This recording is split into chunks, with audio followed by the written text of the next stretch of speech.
जी ज़मीर बताएगा कि समाज जो है साग डार की 1 बजे तक मुलतवी कर दी गई। क्या वजूहात बनी तफसीलात से आगाह कीजिए।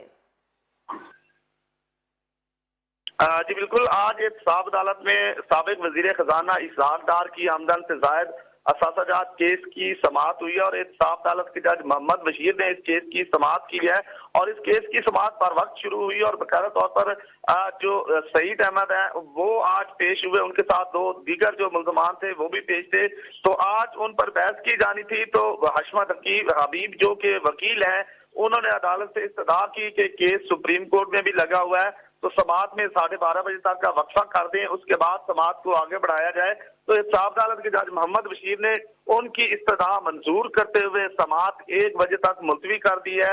अब इस केस की समाअत 1 बजे होगी और सईद अहमद के बयान पर बहस होगी। जी अच्छा, मुझे ये भी बताते चलें कि जो टाइम डिले हुआ है, वकील कह रहे थे 12:30 का टाइम कर दें, लेकिन बाद में 1 बजे का टाइम कर दिया गया। इसकी क्या वजह बनी?